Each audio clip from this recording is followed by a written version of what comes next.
Entonces pasaríamos ahora a darle la palabra al doctor en ciencias, amigo y gran colaborador de Uruguay, Gonzalo Bello.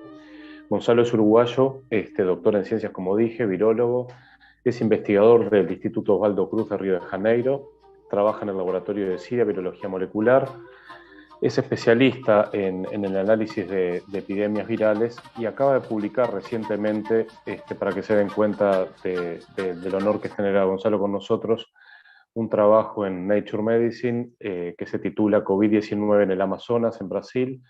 Se mantuvo de manera persistente debido a los linajes endémicos y el surgimiento de la variante P1. Gonzalo, muchas gracias por tu participación. Te damos la palabra y bueno, agradecerte de vuelta que estés con nosotros.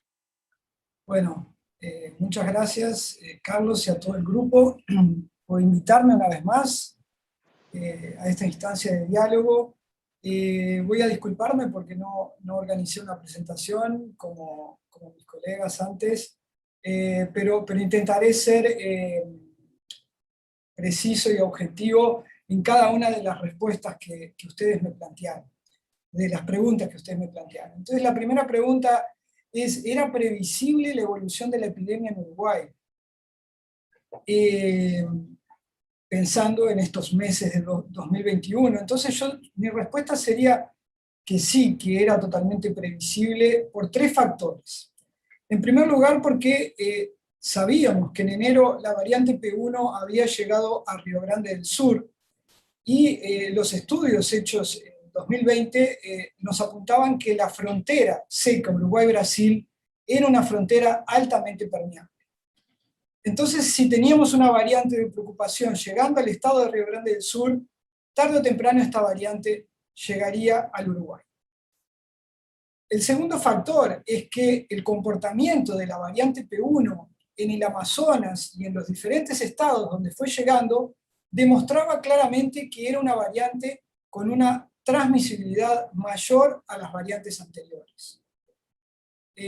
Una transmisibilidad que aumentaba principalmente en adultos jóvenes, que llevaba a una reducción en la media de edad de las personas que ingresaban a CTI y de las personas que evolucionaban para el óbito. Entonces eran parámetros epidemiológicos que estaban asociados a la diseminación de la P1 y que eran otro señal de alarma para el Uruguay. Y el tercer factor por el cual era previsible la evolución de la epidemia era porque Uruguay tenía en febrero un aumento importante de la movilidad y del número reproductivo de la epidemia. Entonces, cuando tú tenés un aumento, una reducción del distanciamiento social y un aumento de la movilidad, tenés las condiciones necesarias para que ante la eventual entrada, introducción de una nueva variante de preocupación, ésta encuentre el campo fértil para diseminarse en la población. Y fue esto exactamente lo que sucedió, de acuerdo con las estimaciones del trabajo que Carlos es autor. La P1 llega al Uruguay a mediados de febrero. La P1 llega al Uruguay justamente en un momento en que hay un aumento de la movilidad en el Uruguay, una reducción de las medidas de distanciamiento y después de todo el verano. Entonces, era previsible que llegara la variante P1, era previsible que la variante P1 llegando cambiara el escenario epidemiológico, y era previsible que si la variante llegaba al Uruguay en febrero, esta se transmitiera con mucha eficiencia porque encontraría las condiciones epidemiológicas necesarias. Entonces, esas tres condiciones hacen que la evolución de la epidemia entre marzo y mayo, para quienes trabajamos en Brasil, no tenga ninguna sorpresa. Fue simplemente una reproducción, un cálculo de lo que observamos en varios estados brasileños en diciembre, enero, febrero y marzo del 2020. La segunda pregunta es, ¿cuál es el impacto de las nuevas cepas, el efecto de la vacunación y las consecuencias de no reducir la movilidad? Bueno, yo creo que el principal impacto de la P1 fue haber contrarrestado los beneficios del aumento de la inmunidad que las vacunas han traído al Uruguay. Ciertamente las vacunas, aunque aún el porcentaje de personas con 2 dosis sea del 30%, seguramente tuvieron y están teniendo un impacto en la reducción de la transmisibilidad, pero no lo están viendo, y en su lugar están viendo un plató, porque eso fue compensado por el aumento de transmisibilidad de la P1. Y eso lo demuestran muy bien los resultados de genómica, de vigilancia del grupo de genómica interinstitucional, que muestra que entre marzo y abril, al mismo tiempo que aumenta el porcentaje de personas vacunadas, aumenta la frecuencia de P1 en Uruguay. Es decir, que las medidas de distanciamiento parcial adoptadas y la vacunación no fueron capaces de interrumpir la transmisión de la P1, y en cambio sí redujeron y drásticamente la proporción de las otras variantes. Dicho esto, yo diría que sin las vacunas Uruguay estaría en una situación epidemiológica muchísimo peor, pero si hubieran controlado inicialmente la diseminación de la P1, no tengo dudas de que Uruguay hoy estaría en una situación epidemiológica muchísimo mejor. El segundo problema, y que fue abordado por Rodolfo, que observo en tener una transmisión comunitaria tan elevada de una variante como la P1, en un contexto donde hay tantas personas vacunadas con una dosis o con 2 dosis y pocos días de vacunación, es que ustedes están creando las condiciones óptimas para seleccionar variantes P1 más resistentes a la vacuna, a la inmunidad inducida por Coronavac. Están creando las peores condiciones epidemiológicas posibles para que esto suceda. Tiene mucha gente vacunada, 30% de la población vacunada con una dosis o con 2 dosis, pero sin los 15 días transcurridos. Entonces es mucha gente que está saliendo a la calle, que está circulando, que se está moviendo y que se está exponiendo a una infección. Y sabemos que estas vacunas son eficientes en reducir los casos graves y las muertes, pero no son tan eficientes en reducir las infecciones. Entonces, estas vacunas te ofrecen un chaleco, pero si tú te pones a atravesar en el medio de un fuego cruzado entre 2 ejércitos, la probabilidad de que lleves un tiro en la cabeza y te infectes es altísima. Entonces, las condiciones de Uruguay hoy son complejas y favorecen la emergencia. Estamos testando el virus con este tipo de situación epidemiológica para que seleccione mutaciones adecuadas que permitan generar variantes todavía más preocupantes que la P1.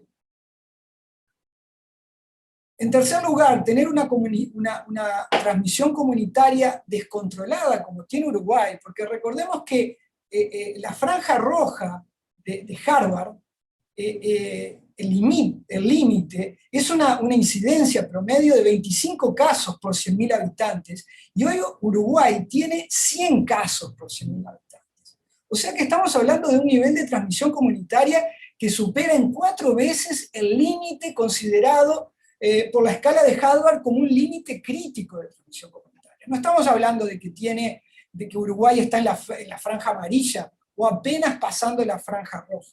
Está muy por arriba del límite de la franja roja. Entonces, la capacidad de Uruguay de detectar precozmente la introducción de nuevas variantes, como la variante B1.617 de la India, es muy pequeña. Hoy una variante de preocupación que se genera en cualquier lugar del mundo y llega al Uruguay, nuevamente va a encontrar un terreno muy fértil para propagarse. Y es la frase, nadie está seguro hasta que todo el mundo esté seguro. Nadie está protegido de esas variantes hasta que todo el mundo alcance una cobertura de vacunas elevada. Entonces estas variantes de preocupación pueden estar surgiendo en cualquier lugar del mundo y pueden estar llegando a Uruguay. Y si tú no tenés una transmisión comunitaria controlada, la probabilidad de que tengas una situación epidemiológica más compleja es mucho peor. Por último, como consecuencia de tener una transmisión comunitaria tan alta, es que estás teniendo un montón de casos de individuos infectados que van a desarrollar el síndrome post-COVID o con síntomas long COVID. Esto, las muertes evidentemente son el número más dramático, pero la cantidad de personas que van a quedar con secuelas, personas jóvenes en actividad productiva, porque estos efectos de long COVID o síndrome post-COVID no solo afectan a las personas que estuvieron graves, también afectan a personas que tuvieron síntomas moderados y que días después desarrollan diversos síntomas respiratorios, neuropáticos, psiquiátricos. Y lo que Uruguay está generando es un gran número de personas con este tipo de secuelas al permitir que el virus se transmita comunitariamente en niveles tan elevados, aún en un contexto en que las vacunas, el porcentaje de personas vacunadas está aumentando. La última pregunta. ¿Qué hacer? Yo creo que lo primero que Uruguay tiene que hacer es aprender de los errores. Porque equivocarse es posible. No aprender del error es cometer un error mucho más grande, en mi opinión. Entonces, es necesario desde todos los agentes políticos y sociales que reconozcan que la estrategia de Uruguay en 2021 no fue una estrategia exitosa y que tienen que corregir el rumbo de la situación. Si desde algunos sectores se continúa negando el fracaso y se apunta a la estabilización del número de casos en 35.000 activos y el número de muertes en 50 por día como algo aceptable, entonces es como admitir que la defensa de la vida no es el bien más precioso que la sociedad uruguaya considera que debe ser preservado.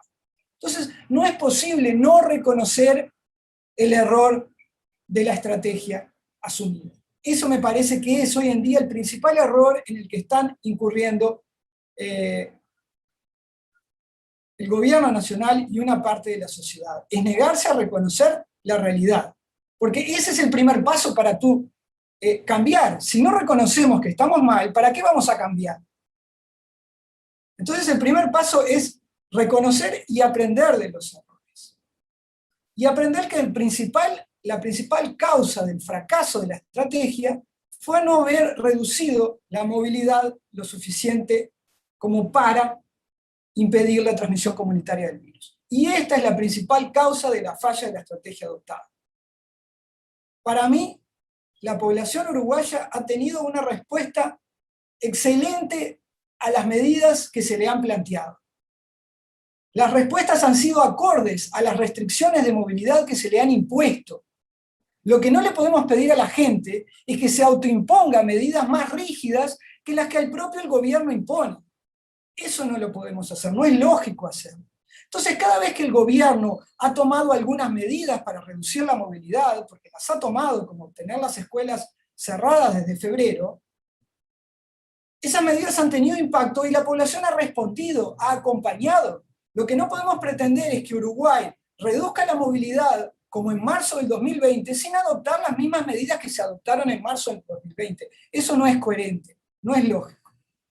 Entonces, primer punto, aceptar que no estamos en el camino correcto, que hay que corregir el rumbo y que la corrección del rumbo no pasa por seguir apelando a la libertad responsable. Y la segunda cosa que desde mi punto de vista hay que hacer, o que Uruguay debería hacer, es aprender de los aciertos. Porque el éxito de Uruguay en el 2020, que lo llevó a estar como ejemplo de manejo de la epidemia en el mundo, fue justamente lo que Daniel comentó. ¿Cuál fue el éxito de Uruguay en 2020? Fue que Uruguay es una sociedad particularmente responsable, más responsable que los españoles, que los ingleses, que los brasileros, o que los italianos, o que los japoneses. No, fue que Uruguay tuvo una respuesta muy agresiva e inmediata cuando detectó los primeros casos, los primeros 4 casos. Los primeros 10 casos, Uruguay ya estaba cerrando todas las actividades no esenciales. Y la gente adhirió a eso porque la gente entendió la importancia de eso. Entonces, esa respuesta inmediata y agresiva le permitió a Uruguay gestionar la epidemia en todo 2020 desde una posición de privilegio a la cual otros países que respondieron más tardíamente no supieron hacer. Entonces Uruguay no aprendió de su propia fórmula de éxito. Uruguay no aplicó la misma estrategia en marzo del 2021, cuando todas las señales indicaban que era la mejor estrategia a ser adoptada para limitar la diseminación de una variante más compleja como la que estaba llegando desde Brasil. Entonces mi apelo es a que Uruguay vuelva a aplicar la fórmula que utilizó en marzo del 2020. Claro, ahora parte de una situación mucho más compleja, porque en 2020 tenía 10 casos activos, hoy tiene 35.000. Va a requerir un esfuerzo mayor, un apoyo a todas las poblaciones vulnerables y a los sectores más golpeados de la economía para que hagan ese esfuerzo colectivo, y es importante la comunicación de las decisiones para que la población adhiera al esfuerzo. Pero para mí esto es fundamental para que Uruguay vuelva a su zona de control de la epidemia por testeo, rastreo y aislamiento. El retorno a esta zona Tetris, que se consigue reduciendo la movilidad y aumentando el ritmo de vacunación, para mí es la fórmula que le va a permitir al Uruguay afrontar con éxito, manejar con éxito la epidemia en los próximos meses.